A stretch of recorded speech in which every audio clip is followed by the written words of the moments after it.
नमस्कार, जम्मू कश्मीर का ये बुलेटिन देख रहे हैं आप और मैं हूं प्रियंका आपके साथ। सबसे पहले बात करेंगे एक अहम खबर की, क्योंकि इससे पहले भी हमने आपको बताया था एक आर्मी के जवान को श्रीनगर एयरपोर्ट पर डिटेन किया गया है। उसके बैगेज से स्क्रीनिंग के दौरान एक लाइव ग्रेनेड बरामद किया गया है। श्रीनगर के हुमहामा पुलिस चौकी में फिलहाल जवान की पूछताछ लगातार जारी है और हिरासत में जिस जवान को लिया गया है बताया जा रहा है 42 RR बटालियन से ताल्लुक रखता है, उसमें तैनात है और साउथ कश्मीर के अवंतीपुरा में इसकी पोस्टिंग है। आज सुबह श्रीनगर एयरपोर्ट पर ग्रेनेड सहित ये जवान पकड़ा गया है और ये जवान बेसिकली रहने वाला तमिलनाडु का है। और आपको बता दें कि जिस तरह से अभी फिलहाल हुमहामा पुलिस पोस्ट में इस जवान की पूछताछ जारी है। एक लाइव ग्रेनेड रिकवर किया गया जब स्क्रीनिंग हो रही थी श्रीनगर एयरपोर्ट पे, तो इसके बैगेज में से, इस आर्मी के जवान के बैगेज में से एक ग्रेनेड निकला। श्रीनगर इंटरनेशनल एयरपोर्ट पर इसे डिटेन किया गया है और वहीं पर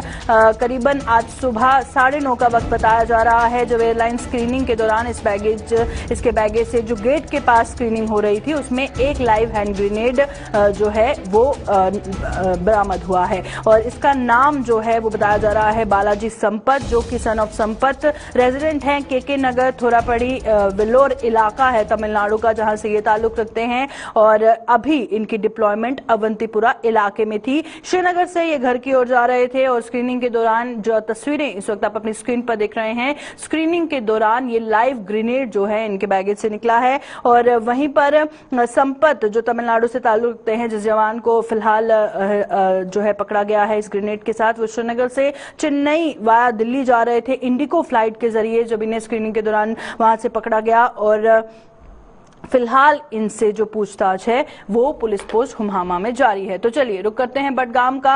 हमारे साथ हमारे संवाददाता मोहम्मद अशरफ डार लाइव ज्वाइन कर चुके हैं। अशरफ, बताइएगा, इससे पहले भी हमने खबर हमारे दर्शकों तक बताई थी, अभी तक क्या कंफर्मेशन सामने आया है? क्योंकि पुलिस जिस तरह से अभी इस हवाले से कुछ भी कंफर्म नहीं कर रही थी, किसी और पुलिस ऑफिसर से आपकी बातचीत हुई है क्या? कुछ ताजा तफसीलात है इस खबर के हवाले से? देखिए प्रियंका, आपको मैं बता दूं कि आज सुबह जो है इंटरनेशनल एयरपोर्ट से एक खबर सामने आई कि वहां पर एक सोल्जर जो कि श्रीनगर एयरपोर्ट से जो है चेन्नई जा रहा था, जहां का वो रहने वाला बताया जा रहा है केके नगर, जो कि केके नगर तमिलनाडु का रहने वाला बताया जा रहा है, जिसकी ड्यूटी जो है 42 RR इकोय में है, जो कि अनंतनाग साउथ कश्मीर के अनंतनाग साइड में है इस वक्त। तो ये जो सोल्जर है ये जाहिर सी बात है छुट्टी पे घर जा रहा है, इसकी छुट्टी होगी तभी ये श्रीनगर एयरपोर्ट से जो है घर जा रहा था। तो जब जहां पर स्क्रीनिंग हो जाती है तो वहां पर ये कहा जा रहा है कि उसके बैग से जो है ग्रेनेड बरामद हुआ है।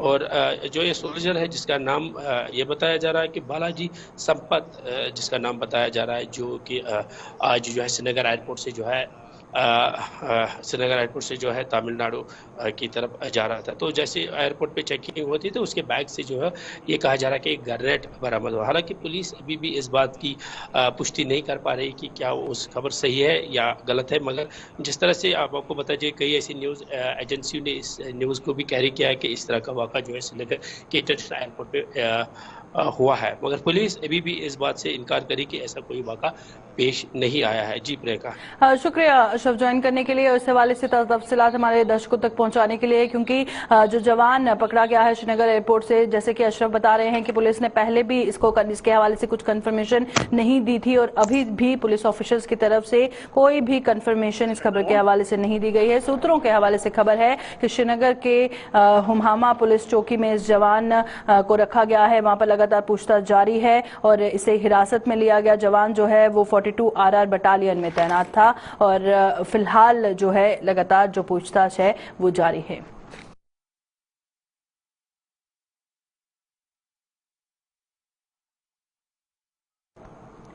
तो चलिए अब बात करते हैं श्रीनगर में जो जामिया मस्जिद है वहां पर ईद की नमाज अदा की जाएगी या नहीं, इस हवाले से क्या अपडेट है आप तक हम पहुंचाएंगे, क्योंकि खबर सामने आ रही है श्रीनगर की जामिया मस्जिद में ईद की नमाज अदा नहीं होगी। नमाज अदा करने के समय को लेकर सहमति जो है वो नहीं बन सकी है। सहमति ना बनने पर प्रशासन ने नमाज अदा करने की आज्ञा नहीं दी है। तो श्रीनगर की जामिया मस्जिद के हवाले से आप तक अपडेट पहुंचा रहे हैं हैं, क्योंकि ईद की नमाज का जो टाइम है वो हर किसी को जानना था। फिलहाल ये खबर सामने आ रही है कि जो सहमति है वो नहीं बनी है, जिसके चलते बताया जा रहा है कि जामा मस्जिद में ईद की नमाज अदा नहीं की जाएगी और सहमति ना बनने पर प्रशासन ने नमाज अदा करने की आज्ञा नहीं दी है। और नमाज अदा करने के समय को लेकर जो बात चल रही थी उस पर सहमति नहीं बनी है। फिलहाल ये तस्वीरें सीधा आप जामा मस्जिद से साफ तौर पर देख पा रहे हैं और उसी के चलते आपको हम अपडेट पहुंचाएंगे, क्योंकि कल भी जिस तरह से खबर सामने आई थी कि जो ईद की नमाज टाइमिंग्स है वो क्या कुछ रहेगी और उसके बाद जो जामा मस्जिद का इंतजामिया है और प्रशासन है उनके बीच क्या बातचीत हुई, किस बात को लेकर सहमति नहीं बनी है, नमाज अब कहां, अगर जामा मस्जिद में अदा नहीं की जाएगी तो कहां की जाएगी। जानकारी देने के लिए हमारे साथ श्रीनगर की जामा मस्जिद से फैजल ज्वाइन कर चुके हैं। फैजल आइएगा और इस खबर के हवाले से क्या जानकारी है? जी बिल्कुल, जिस तरह से कल शाम से खबरें गश्त कर रही थी कि जामिया मस्जिद में जो नमाज के लिए टाइम फिक्स किया गया था, जो इंतजामिया ने किया था 9:30 बजे, लेकिन उसके बाद पुलिस की तरफ से और जो सिविल इंतजामिया है उनकी तरफ से स्टेटमेंट सामने आया कि जो 9:30 की नमाज है वो पॉसिबल नहीं हो सकता, क्योंकि इस वक्त जो हालात बने हुए तो ये माहौल जो है साजगार नहीं है नमाज की अदायगी के लिए। और इंतजामिया से ये कहा गया था आप 9:30 के बजाय 7 बजे सुबह नमाज पढ़िए और जो 7 बजे आप नमाज पढ़ेंगे और 7:30 बजे जामिया मस्जिद जो है बंद होनी चाहिए। इस पर कहीं ना कहीं जो इंतजामिया है जामिया मस्जिद, उन्होंने एतराज किया। उनका कहना है कि 7 बजे नमाज की अदायगी करना नामुमकिन है, क्योंकि लोग जो है दूर दराज इलाकों से यहाँ पे आते हैं और यहाँ पे नमाज पढ़ते हैं, क्योंकि लोगों की ज्यादा अकीदत जामिया मस्जिद श्रीनगर के साथ जुड़ी है और इसलिए 7 बजे नमाज जो है मुमकिन नहीं है। और पुलिस ने यह भी कहा था कि लोगों से गुजारिश की जाती है वो जो उनकी लोकल मस्जिद है स्टैंड से वहां पे नमाज पढ़े, ना कि जामिया मस्जिद में, क्योंकि यहाँ पे लॉ एंड ऑर्डर क्रिएट हो सके। जबकि इंतजामिया कमेटी ने जैसे अपना जवाब वापस किया तो उस पर पुलिस ने इनसे कहा था कि आपको फिर जिम्मेदार रहना होगा, अगर यहाँ पे किसी तरह की law and order situation create होती तो आप जिम्मेदार रहिए, आपको जवाबदेह बनाया जाएगा, आपसे जवाब मांगा जाएगा। और इसके साथ साथ जो इंतजामिया इन्होंने इनको कहा था कि हम अगर यहाँ पे मौसम ठीक रहता है तो हम ईदगाह श्रीनगर में नमाज की अदायगी करेंगे और अगर मौसम में कोई खराबी रहती तो जामिया मस्जिद में करेंगे, लेकिन ना ही ईदगाह का उनको अलाउ किया गया और जो टाइमिंग यहाँ पे दे रहे हैं 7 बजे वो भी मुमकिन नहीं है। और अभी हमने इंतजामिया से बात करने की कोशिश की तो उनका कहना है कि आज शाम ईशा नमाज के बाद हम जामिया मस्जिद को जो है बंद करेंगे और सुबह की जो नमाज है वो भी यहाँ पे अदा नहीं होगी, क्योंकि अगर सुबह यहाँ पे नमाज होती तो लोग उस वक्त भी जो ज्यादा तादाद में यहाँ पे आएंगे जिनको फिर बाहर निकालना नामुमकिन और हमारे लिए मुश्किल होगा। इसलिए उनका ये कहना है कि आज शाम ही जामिया मस्जिद बंद होगी और ये बिल्कुल ईद नमाज के बाद ही खुलेगी। जैसे ईद खत्म होगी तो उसके बाद जामिया मस्जिद जो है खुलेगी बाकी नमाज के लिए। कुल मिलाकर हम ये कह सकते हैं जो भी स्टेप इस वक्त जामिया मस्जिद के हवाले से उठाए जा रहे हैं इनमें कहीं ना कहीं लोगों को मद्देनजर रखते हुए नहीं लिए जा रहे। लोग कहीं ना कहीं इस बात से मायूस हो रहे हैं और उनका जो है गुस्सा मजीद बढ़ रहा है। जी मैम। बिल्कुल, जाहिर तौर पर क्योंकि लोगों को बेसब्री से इंतजार भी था कि कब ये पल आ जाएगा। जब पल आया तो उस वक्त अलो नहीं किया गया है। गम और गुस्सा देखने को मिल रहा है लोगों के बीच। इसी बीच मौसम को लेकर भी कुछ है कि अगर मौसम थोड़ा खराब रहा तो हो सकता है कि नमाज यहीं पर अदायगी हो। देखिए मौसम तो इस वक्त बिल्कुल ठीक है, तो ऐसा जाहिर है अगर मौसम ठीक रहता तो ईदगाह श्रीनगर में होता है, लेकिन उस पर एडमिनिस्ट्रेशन ने कहा कि आपने लेट कहा है हमें और इसलिए जल्दी इतने इंतजाम करना वहाँ पे ये मुश्किल है, इसलिए वहाँ पे आप नमाज ना पढ़े। वहाँ पे हम कह सकते हैं अलाउ नहीं किया गया। जामिया मस्जिद में वो अलाउ कर रहे हैं, वो बोल रहे हैं कि आप 7 बजे नमाज पढ़ सकते, लेकिन इंतजामिया जो है वो कह रहे हैं कि 7 बजे मुमकिन नहीं है। लोग कैसे पहुंचेंगे यहाँ पे? अगर दूर दराज इलाकों से यहाँ पे लोग आते हैं तो वो किस तरह से यहाँ पे वो मुमकिन नहीं। और साथ ही साथ ये भी कह रहे हैं कि 7 बजे आप नमाज पढ़ेंगे और 7:30 बजे जामिया मस्जिद जो है बंद रहना चाहिए, जो कि नामुमकिन है उनके मतलब। उनका कहना है कि 7 बजे अगर नमाज होती है 7:30 बजे जामिया मस्जिद बंद नहीं हो सकती, क्योंकि लोग काफी ज्यादा तादाद में आते हैं, उनको निकलने में टाइम लगता है और यहाँ पे अगर कोई हालात खराब रहते हैं तो उनको जिम्मेदार बनाया जा रहा है। इस पर उनका कहना है कि 7 बजे यहाँ पे जो है नमाज नहीं हो सकती है। जी मैम। फैजल, आपने लोगों से भी बातचीत की है, उनका क्या कुछ कहना है इस हवाले से?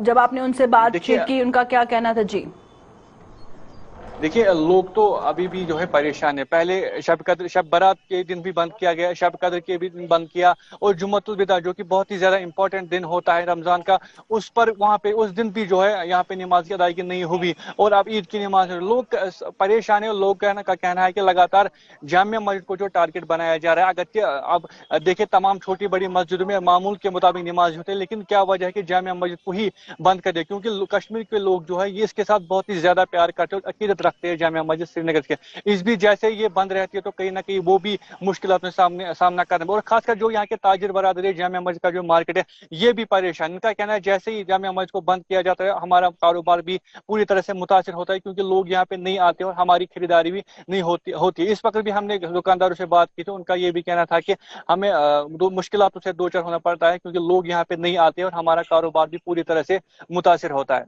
जी मैम। बिल्कुल सही फरमाया आपने कि लोगों के जो सेंटिमेंट्स हैं वो जामिया मस्जिद के साथ जुड़े हुए हैं, और जब इस तरह के ऑर्डर सामने आते हैं, कभी प्रेयर्स अलो नहीं की जाते, कभी फ्राइडे प्रेयर्स अलो नहीं की जाती है, तो जमातुल विदा और साथ ही साथ अभी जो ऑर्डर सामने आया था जिसमें उसको भी अलो नहीं किया गया था। तो वहीं पर आखिर में ये भी बताइएगा, अब इसके बाद जो सियासी बयान सामने आते हैं, क्योंकि हाल ही में जब उमर अब्दुल्ला का बयान सामने आया था कि जो नॉर्मलसी के दावे वहां पे किए जाते हैं वो बिल्कुल आर्टिफिशियल हैं, अगर नॉर्मलसी होती तो इस तरह के ऑर्डर्स जो है वो सामने नहीं आते, क्योंकि सिक्योरिटी रीजंस दिए जाते हैं। तो इस पर कुछ रिएक्शंस, पॉलिटिकल रिएक्शंस भी सामने आए हैं।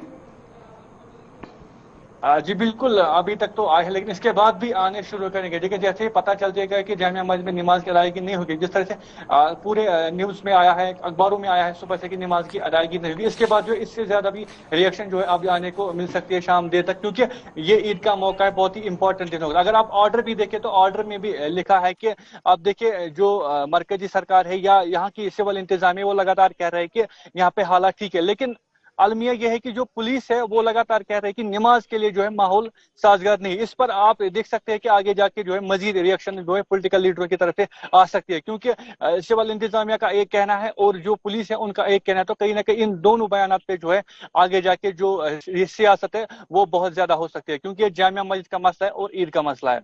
जी मैम। सीधा जामिया मस्जिद से हमारे संवाददाता फैजल रियाज हमारे साथ लाइव ज्वाइन किए हुए थे, और जिस तरह से वो बता रहे थे कि लोग बेहद परेशान हैं, लोगों के सेंटिमेंट्स जामिया मस्जिद से जुड़े हुए हैं, जो कि हर्ट हुए हैं। और उसके बाद जब हाल ही में जमातुल विदा की प्रेयर सलो नहीं की गई, अब ईद की नमाज के लिए परमिशन नहीं मिली है, सहमति नहीं बनी है, उसको लेकर जो लोग हैं वो काफी खफा नजर आ रहे हैं। तो चलिए यहाँ पर रुकेंगे एक छोटे से ब्रेक के लिए, बने रहिए हमारे साथ।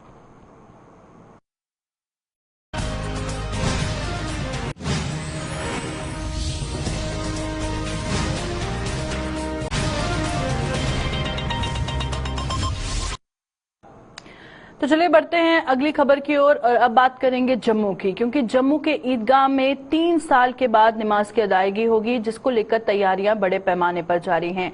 वहीं पर ईदगाह पे जो नमाज है वो 3 साल से इसलिए नहीं हुई थी, जो कोरोना को लेकर हालात बने हुए थे, उसके चलते ईदगाह में नमाज अदा करना अलाउड नहीं था। अब 3 साल के बाद जब नमाज की अदायगी, नमाज वहां पर पढ़ी जाएगी, तो उसको लेकर जो तैयारियां हैं, नमाज की तैयारियां बड़े पैमाने पर ईदगाह पर हो रही हैं। थोड़ी देर में सीधा ईदगाह का रुख करेंगे, हमारी संवाददाता रितिका हमारे से ज्वाइन करेंगी, पर उससे पहले हम आपको रूबरू करवा रहे हैं कि लोगों में काफी एक्साइटमेंट भी देखने को मिल रही है, खुशी देखने को मिल रही है। जाहिर तौर पर जब 3 साल के बाद ईदगाह में वो नमाज अदा कर पाएंगे तो जाहिर तौर पर लोग काफी खुश है। जहाँ पे एक तरफ हमने आपको जामिया मस्जिद का बताया कि वहां पर अलो नहीं की गई है ईद की नमाज, और वहीं पर दूसरी ओर जब जम्मू में ईदगाह में 3 साल के बाद नमाज की अदायगी होगी, उसको लेकर क्या कुछ तैयारियां हैं वो हम आप तक पहुंचाएंगे। तो सीधा तस्वीरें आप ग्राउंड से देख रहे हैं, किस तरह से तैयारियों को मुकम्मल किया जा रहा है। वहीं पर कोरोना महामारी के कारण ईदगाह में 3 साल से जो नमाज है उसकी अदायगी नहीं हुई थी। नमाज 3 साल से लोग वहां पर नहीं पढ़ पाए थे। अब जबकि कोरोना को लेकर हालात बेहतर हैं, बिल्कुल नामात्र केसेस जो कोरोना के जम्मू कश्मीर में आ रहे हैं, लोगों ने भी राहत की सांस ली है। रिस्ट्रिक्शंस तमाम तौर पर लिफ्ट हो चुकी हैं। उसके बाद ये फैसला लिया गया है कि इस साल ईद की नमाज जो है वो पढ़ी जाएगी। तो चलिए, हमारे संवाददाता ग्राउंड से ज्वाइन किए हुए हैं जम्मू से रितिका राजपूत। रितिका, बताइएगा, इस वक्त आप स्पॉट पर मौजूद हैं, किस तरह की तैयारियां मुकम्मल की जा रही हैं? जी, आपको बताना चाहूंगी कि जम्मू की अगर मैं बात करूँ तो इस वक्त मैं ईदगाह पे मौजूद शहीदी चौक पे है और 2 साल के बाद जाके ईद मनाई जाने वाली है और इसके चलते काफी कुछ तैयारियां जो है जम्मू में चल रही है। आपको बता दें इस बात की शाम को शवाल का चांद नहीं दिखा, जिसके चलते सोमवार को रमजान का आखिरी दिन जो है वो मनाया जाएगा और मंगलवार को यहाँ पे ईद जो है वो मनाई जाएगी और काफी हर्षोल्लास जो है वो यहाँ पे हमें लोगों में देखने को मिलता है। बिल्कुल, आपने लोगों से भी बातचीत की, क्या कुछ कहना था उनका? कितनी एक्साइटमेंट उनके मन में है, जहन में है, क्योंकि पूरे 3 साल के बाद वो नमाज अदा कर पाएंगे? जी बिल्कुल, लोगों का कहना था कि अब इतने सालों के बाद जाके कोरोना में तो वो घर से ही ईद मना रहे थे, पर अब जाके उन्हें मौका मिलेगा कि वो संयुक्त एक साथ इकट्ठे होके यहाँ पे एक साथ नमाज पढ़ेंगे, ईद मनाएंगे, एक दूसरे को जो सही तरीके से ईद की बधाई होती है वो भी देंगे। जैसे कि आप देख सकते हैं कि यहाँ पे ईद को लेकर तैयारियां जो है वो काफी कुछ की जा रही है। सेफ्टी सिक्योरिटी भी यहाँ पे पूरे तरीके से मुकम्मल तरीके से इंतजाम किए गए हैं और मैं कोशिश करूंगी कि आपको ईदगाह के आसपास के जितने भी सेफ्टी सिक्योरिटी को मद्देनजर रखते हुए जो भी तमाम इंतजाम किए गए हैं वो भी मैं आप तक जरूर पहुंचाऊंगा। बिल्कुल, शुक्रिया रितिका ज्वाइन करने के लिए। तो रितिका, लाइव तस्वीरें इस वक्त सीधा ईदगाह से हमें दिखा रही हैं, जहां पर तैयारियों को मुकम्मल किया जा रहा है और साफ तौर पर आप देख सकते हैं कि जो डिसीजन लिया गया है उसको लेकर लोग काफी खुश हैं।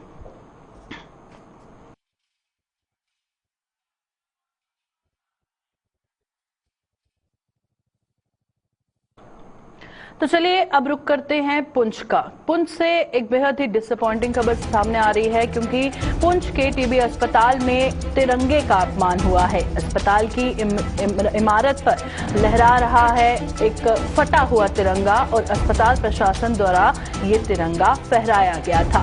और जब वहां पर आज एक इवेंट के चलते वहां पर कुछ मीडिया पर्सन्स पहुंचे तो उनका कहना था कि जब हमारे संवाददाता सन्नी भी वहां पर पहुंचे, उन्होंने भी यही देखा और बाकी तमाम जो मीडिया पर्सन्स हैं उनका भी यही कहना था कि जब हम वहां पर पहुंचे तो जो तिरंगा है वो पहले जमीन पर था और उसके बाद जब इवेंट वहां पर हुआ और मीडिया पर्सन्स को देखते हुए इस तिरंगे को वहां पे लहरा दिया गया। और तिरंगे की हालत आप साफ तौर पर इस वक्त स्क्रीन पर देख रहे हैं, पूरी तरह से ये तिरंगा फटा हुआ है और इसी फटे हुए तिरंगे को वहां पर लहराया गया। और इस तरह राष्ट्रीय ध्वज का जो अपमान हुआ है उससे हर कोई बेहद खफा और गुस्सा है। तो चलिए रुक करते हैं पुंछ का। हमारे संवाददाता सन्नी हमारे साथ लाइव ज्वाइन कर चुके हैं। सन्नी, बताइएगा, क्योंकि जो तस्वीरें इस वक्त हम दिखा रहे हैं उससे पहले भी क्या हुआ? क्योंकि बताया जा रहा है पहले ये तिरंगा जमीन पर पड़ा हुआ था, मीडिया पर्सन्स को देखते हुए इस तिरंगे को लहराया गया और जब लहराया गया पूरी तरह से ये जो हमारा जो राष्ट्रीय ध्वज है इसे पूरी तरह से फटा हुआ था और इस तरह से अपमान होना बिल्कुल भी एक्सेप्टेबल नहीं है। जी बिल्कुल, जैसे मैं आपको बता दूं कि पिछले कई दिनों से हम देख रहे थे कि पुंछ के अंदर जगह जगह पर जो है तिरंगे का अपमान जो है वो देखने को मिल रहा था। इससे पहले भी हमने देखा था कि PWD के दफ्तर पर तिरंगे का अपमान जो है वो किया जा रहा था, वहां पर भी फटा जो है तिरंगा लहराया गया था। उसके बाद आज पुंछ डिस्ट्रिक्ट हॉस्पिटल राजा सुखदेव सिंह हॉस्पिटल के बिल्कुल अंदर ही ये टीबी हॉस्पिटल की बिल्डिंग है, जहां पर ये तिरंगे का अपमान जो है वो देखने को मिला। पहले तो ये तिरंगा जो है धरती पर गिरा हुआ मिला, उसके बाद जब पत्रकारों ने इसे अपने कैमरे में कैद किया तो डिपार्टमेंट के कुछ मुलाजिम जो है वो इस तिरंगे को फिर से वहां से उठाकर फिर से लहराते हैं, पर उसी तिरंगे को लहराते हैं जो फटा हुआ तिरंगा है उसको लहरा देते हैं। जब पत्रकारों ने डिपार्टमेंट से इसकी बात भी की तो उन्होंने इस बात को गोलमोल सा कर दिया, क्योंकि उनका कहना था कि पिछले कई दिनों से बारिशें हैं, हवा चल रही है, ये रात को गिर गया। पर अगर गिर भी जाता है तो डिपार्टमेंट की तरफ से नया तिरंगा जो है वो लगाया जाना था, पर उसी फटे हुए तिरंगे को जो है फिर से लगा दिया। इसको लेकर पुंछ के लोग जो है वो काफी गुस्से में नजर आ रहे थे। जी बिल्कुल। अब जबकि ये खबर मीडिया के सामने आ चुकी है, हाईलाइट हो चुकी है, क्या किसी तरह की कोई कार्रवाई की गई है? जी, अभी तक तो कोई भी कार्रवाई जो है वो नहीं की गई, पर लोग जो है वो इस को लेकर बहुत ज्यादा गुस्से में नजर आ रहे थे। लोग डिपार्टमेंट पर एफआईआर की भी बात कर रहे थे कि डिपार्टमेंट पे जो है वो एफआईआर की जो है वो की जाए, क्योंकि ये कोई छोटा मामला जो नहीं है। इस तरह से अगर तिरंगे का अपमान जो है वो होता रहा तो बहुत मुश्किल है कि हमारे पुंछ में इस तरह से लगातार बार बार ये तिरंगा का अपमान जो है वो किया जा रहा है। जी बिल्कुल, शुक्रिया सनी ज्वाइन करने के लिए। तो पुंछ से सनी हमारे साथ ज्वाइन किए हुए थे, जिस तरह से वो बता रहे थे कि कड़ी कार्रवाई करने की मांग वहां के लोग कर रहे हैं और जाहिर तौर पर राष्ट्रीय ध्वज का अपमान जो है उससे हर जगह पर जो लोग हैं काफी खफा नजर आ रहे हैं।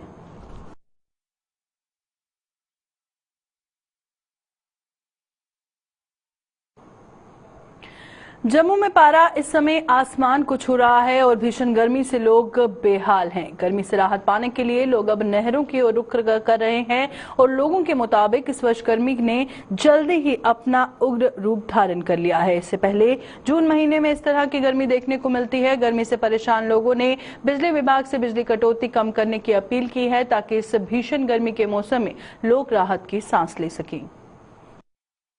ऐसा है कि हर बार गर्मी ज़्यादातर जून जुलाई में ही होती थी, इस बार थोड़ी पहले आ गई है।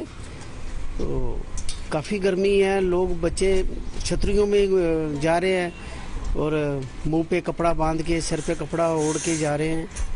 तो इतनी मुश्किल हो गई है कि गर्मी में जहाँ पे इन्होंने 2-2 घंटे का कट लगाया है, चाहे वो आधे घंटे का मतलब कि 4-5 कट लगा ले। और लोगों से भी मेरी अपील है कि ज़्यादा से ज़्यादा बत्ती को बचाएं और गवर्नमेंट की सहायता करें, क्योंकि लाइट तो पीछे से ही कम है, बारिश भी नहीं हो रही है, जिसकी वजह से लाइट नहीं बन पा रही, बिजली नहीं बन पा रही है। गर्मी से नाजात पाने के लिए गवर्नमेंट से 1-2 अपीलें करना चाहूँगा छोटी छोटी।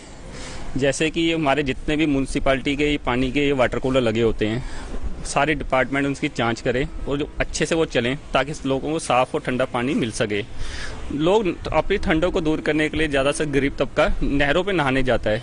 हमारे त्रिकुटा नगर में ही अगर हम बात करें तो नहरों की हालत बड़ी ख़राब है। यहाँ के जो जिसे नहरों से सीढ़ियों के माध्यम से जो नीचे जाया जाता है वो रास्ता बिल्कुल ख़राब है। तो गवर्नमेंट को देखना चाहिए, नहर डिपार्टमेंट जो भी इसके अंतर्गत आता है उनको देखना चाहिए, इनकी व्यवस्था ठीक करनी चाहिए ताकि लोग आराम से जा सके, नहा सके, नहाते समय उनका कोई हादसा ना हो पाए। बाकी यही बस ठीक है, लोगों से थोड़ी अपील है कि जानवरों के लिए, पंछियों के लिए अपने घर के बाहर छत पे पानी का बंदोबस्त करें।